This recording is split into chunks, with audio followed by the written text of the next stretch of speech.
What is up, 4th and 5th graders? I see you out there. That's right, Studio 15 online. It's November, it's getting cold. Thanksgiving is slowly approaching. I'm so excited about that. And I'm excited about the theme for this month, Upcycle, being content for all that God gives us. Well, before we get into the story, you know what time it is? It's time to get on up. It's time to move around, whether you're watching us on your phone, a laptop, maybe an iPad, or that big old TV. It's time to worship.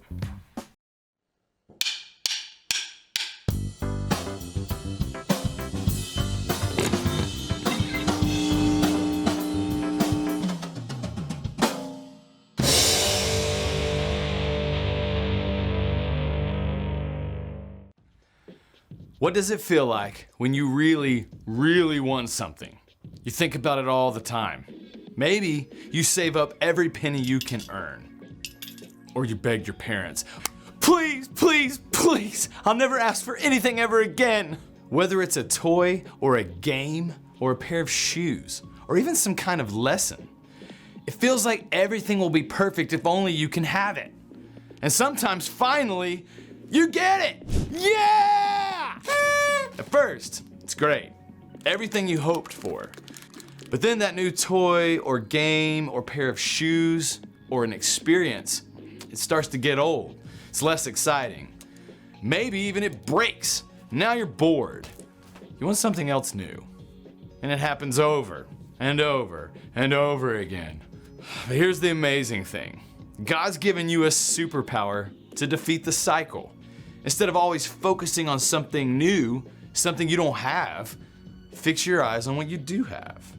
Ask God to help you see the value and fun in whatever it is you have now. That vintage game, that pair of kicks with serious character, that you've got time to kick the soccer ball around with your mom or dad, even if you can't be on that expensive traveling team. Choosing contentment doesn't mean you can never have new things or exciting experiences. But it does mean you can find things to love in your life right now as it is. And when you do that, others can see God at work in you. And that's why choosing contentment is an amazing way to worship God with your life. Because worship is about more than just singing loud. It's all about living loud.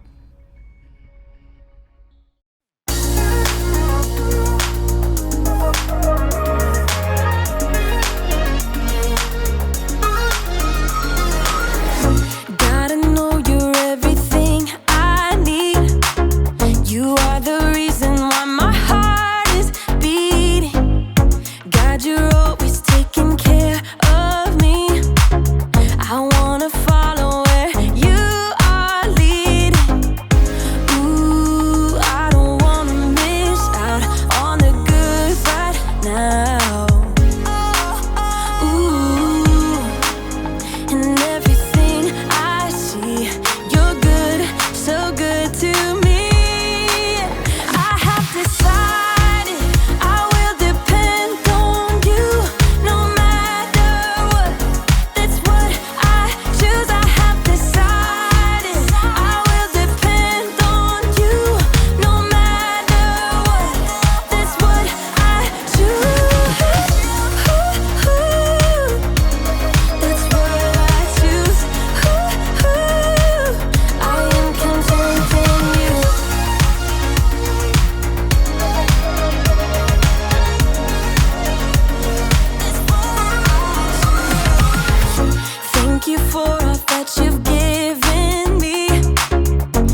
You cannot. Can too. Cannot. Can too. There's no way that you can ride a unicycle. Yes, I can. It's easy. Easy.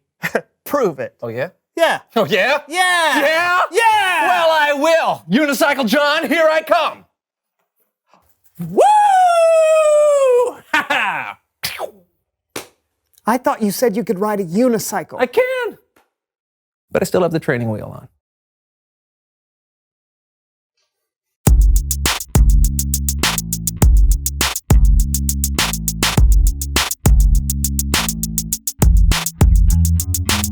Hello, everyone. I'm Brandon. And I'm John. And this is the So-and-So Show. John? Yeah. You going on a bike ride? Oh, yeah. I'm trying to get out and get some exercise every day, so I've been taking rides around the neighborhood. Oh, that's a nice-looking bike. Oh, yeah? You think so? I do, Man, I've yeah. had this thing for a few years. I mean, sure, it's a little old, a little rusty, but it still takes me where I want to go. That's all I need. Ever look at your old rusty bike and think, this is all I need? Yes? Well, you're wrong. Looney Larry here with the latest deals in physical fitness to keep you as healthy as a horse. Horses are not particularly healthy. Ugh, I was hoping to get some exercise, but what's the deal with all this fresh air? Gross. I wish I could get sweaty in air conditioning and pay a lot of money for something I could do for free. Lucky you. Introducing the Laraton, a top-of-the-line exercise bike. Want to ride a bike but not go anywhere? Get a Laraton today and ditch your old, sad, bad, rusty, barely functioning, low-quality, stinky, unacceptable, cheap downer of a bike. It'll make your life better. Would I lie? I must have one. But, John, Oh, it's here. Oh, help me move it in.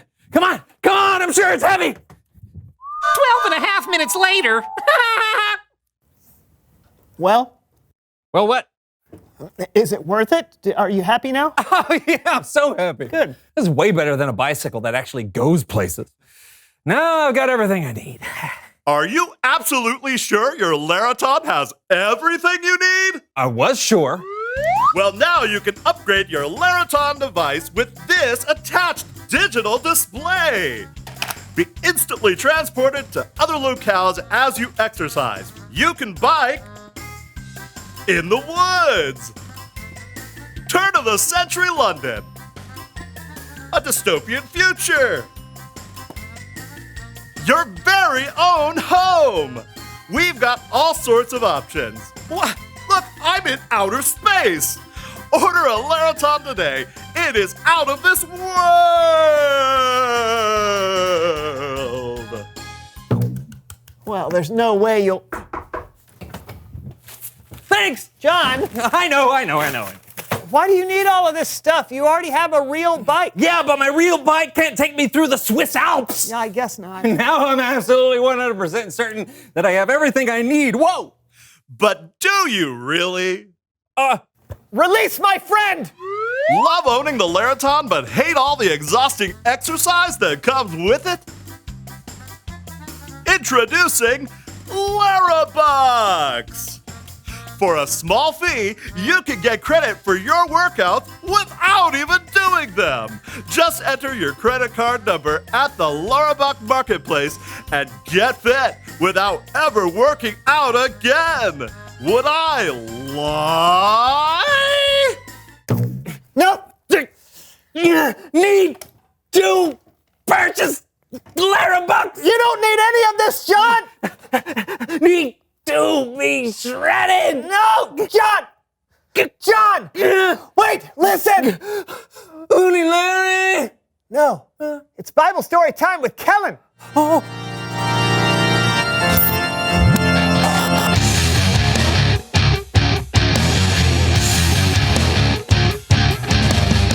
Hey guys! You okay? Great, Kellen.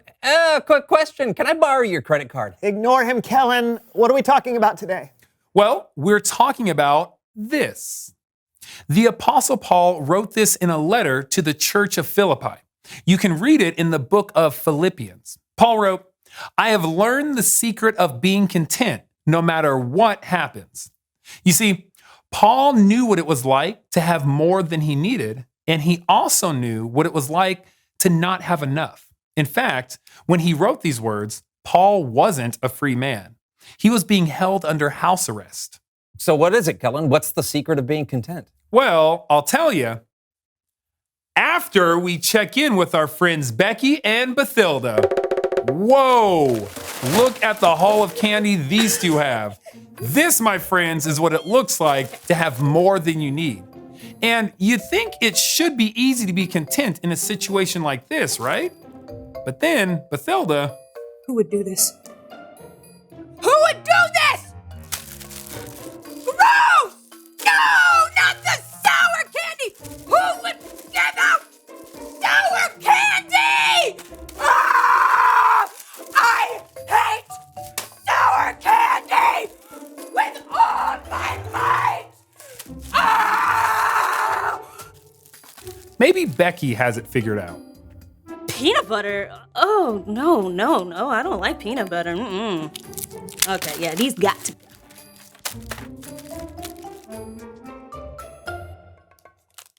But you know what? My dad likes peanut butter, so I'll just set these aside for him. You see that? Becky was able to turn something she didn't like into a positive. While Bathilda, well, she lost her cool. Becky was content while Bathilda was not. And that's when things are going good. What happens when things aren't so good? Aw, it looks like Becky and Bathilda are a little under the weather. Okay, maybe a lot of it under the weather. This would be one of those times when it's hard for anyone to be content. Dad! I'm uncomfortable! Dad! I need more pillows! Hello? Bathilda's a little upset. And I totally get it. I can get that way when I'm sick too, or when I'm hungry, or when I don't get my way, or when someone has something that I want. It isn't always easy to be content. But then Paul wrote that he learned the secret of being content no matter what happens. Thank you for the ginger ale. I wish I wasn't sick, but it's nice to know that I have someone taking care of me.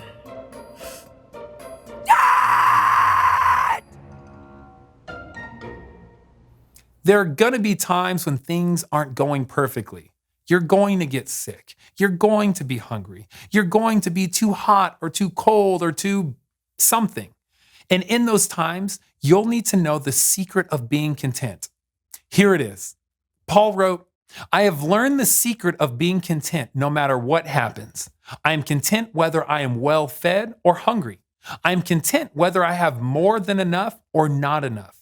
I can do all this by the power of Christ. He gives me strength. Jesus is the secret. He gives us the strength to be content no matter what happens. So Jesus can help me be content and stop obsessively upgrading my Laraton? Sure. Then why do I still want Larabucks? Well, it's like what Paul wrote. I've learned the secret. It was something he had to learn, and it probably took some time to really get it. So it's a process. And if I allow Jesus to work in my life over time, I can learn how to be content? My work here is done. Thanks, Kellen. You bet. I'll see you guys next time. You feel better, John? No. Being content is hard, but I'm learning. Then we're headed in the right direction. Yeah. Reveal the question. When is it hardest to be content? Well, it's obviously hard to be content when things are bad, but I actually think it's really tough to be content when things are close to perfect. Yeah, I totally get that. Like when you're at a theme park for a big vacation, but have to wait in a long line. Or when you've got exactly what you need and something better comes along. Yeah, but is the Laraton really better? Nah, I think I'm going to return it. All sales final. Okay. Well, good luck with that. Until next time, I'm Brandon. And I'm John. This was the So-and-So Show. You know what I could do with this? What could you do? Hang laundry on it. Oh, that's Yeah, great. I would yeah. get it nice and dry. Yeah. Yeah. This would get nice and dry from my sweat. Thanks, guys. That's a pretty cool story. Paul's a pretty cool guy. You know what? Contentment's really important. Being content for all that God gives us. That's what our theme is this month. I'm so glad you joined us. But you know what? I'd love to see you right here, Studio 15 at the Backstage. We have a lot of fun here. You can even bring a friend. That's right. Pretty cool. But if you can't come, I get it. Make sure you subscribe, like, ring that bell, share this video with friends. Share it with anybody. So I want to see you next week. But until then, bye-bye. You know, an exercise bike is all well and good, but riding a bike in the great outdoors, well, ain't nothing better. Woo, look at this scenery. Wow, this feels great. You can feel the wind. Can't see it, but you can feel it. You know. Woo!